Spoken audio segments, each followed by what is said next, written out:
Hero reveals two penises sex. For heaven's sake, can we please have a modicum of decorum? That sounds like a stage direction from a particularly sordid play. Decorum. We're talking The Sea-Ogre's Eager Bride by Ruby Dixon, the woman who gave us blue aliens obsessed with vibrating chest purrs. Decorum left the building, went down the street, and got abducted by space pirates, which, coincidentally, is kind of the plot here. Welcome back to Heart Book Radio, where literary standards go to die. I'm Dr. Alastair Finch. And I'm Roxy Riot.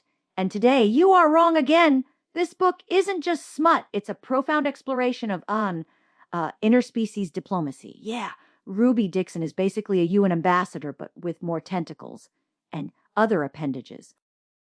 Interspecies diplomacy. The inciting incident involves a armed Sea-Ogre pirate named Renan accidentally acquiring a human wife, Valessa, because he has a speech impediment and meant to demand a bribe. Not a bride. It's a typo elevated to plot. See, diplomacy. He misspoke. She accepted the offer. It's like Brexit, but with more satisfying resolutions. And Vali, the bride. She volunteered to escape slavery. One reviewer nailed it. I'd rather face the monsters of the sea than the ones on land. Deep stuff. Vali is a pathologically cheerful liar, suffering from profound trauma. Her eagerness is a desperate survival mechanism.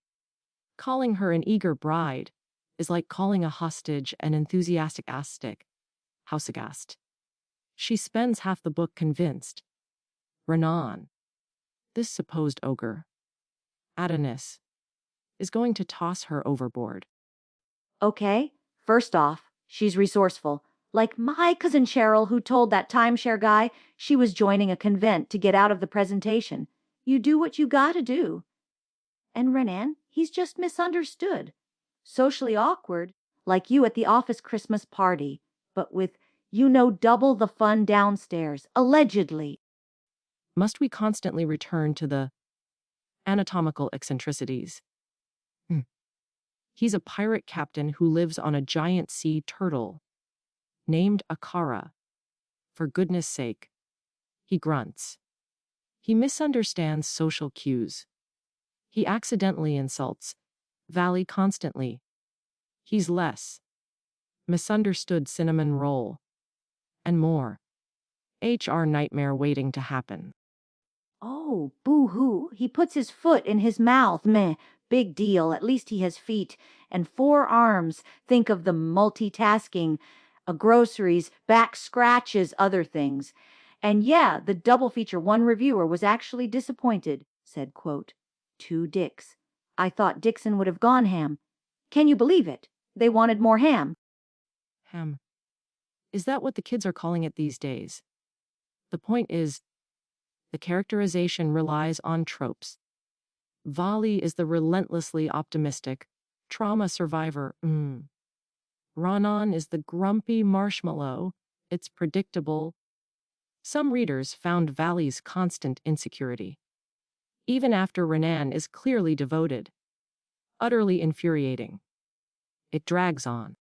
It's called a slow burn, like that time you tried to microwave soup still in the can. It takes time for the trauma to melt away. And who cares if it's a trope if it works? People love this stuff. You either like her or please don't talk to me, one review said. That's passion, unlike your lukewarm feelings about the sentient teapot's lemon last month. We are not relitigating the sentient teapot. That book had thematic resonance. This is, and I quote another astute online commentator, Kevin Costner Waterworld fanfic. This is a compliment, please more. It's derivative schlock. Derivative. It's genius Waterworld meets Pretty Woman, but she's escaping actual slavery and he's got 4 arms and It's a commentary on finding love in unexpected, grumpy, multi-limbed packages. We got a listener email. Okay, fine, I imagined a listener email from Confused in Connecticut, asking if the 2 items have names. See, People are engaged. Engaged, or simply bewildered. Ooh, the miscommunication is relentless. It's not character development. It's a crutch. And the world building, living on a giant turtle. Fine, fantasy. But then you get reviewers demanding nutritional realism, asking where the citrus fruits are coming from. It invites ridicule. Oh my God, the citrus reviewer. Yes. And the one who wanted the innkeeper to die. That's the kind of unhinged energy I live for, way better than some dusty academic complaining about realism in a book featuring a sea-ogre with a speech impediment and surplus appendages. Surplus appendages.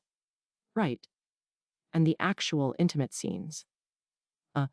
Described by one reader as unenthusiastically written, despite the unique configuration. Another was deeply concerned about the back end. Logistics. It's baffling. Okay, maybe the spice wasn't 5-alarm fire, but it's sweet. It's about consent even amidst the chaos. Rainan's awkwardness is endearing. He's trying, unlike some people who just criticize everything. Honestly, sometimes you're grumpier than Renan. I am not grumpy. I simply have standards. This book, it promotes unrealistic expectations about finding love with verbally challenged, anatomically anomalous pirates. Realistic? Who wants realistic? I want a 4-armed sea-ogre who accidentally marries me because he can't pronounce bribe. So, final verdict. Don't choke on your tea! Fine. For sheer, unadulterated absurdity and providing endless ammunition, I give the Sea-Ogre's Eager Bride 3 out of 10 misplaced consonants. It's objectively terrible, but I suppose it achieves something. Terrible. It's a masterpiece of the genre. I give it 8 out of 2. 8 out of 10 giant sea turtles. It's fun, it's ridiculous, and honestly, who wouldn't want 4 arms for hugs? Right. Well, that's all the time we have for this literary dissection. Join us next week on Heart Book Radio, when we'll be tackling the controversial new release, My Landlord is a Sentient Fungus, and he still hasn't fixed the leak. Ooh, I hope he has extra appendages. This is Roxy Riot. And Dr. Alastair Finch, reminding you to read responsibly, or at least entertainingly.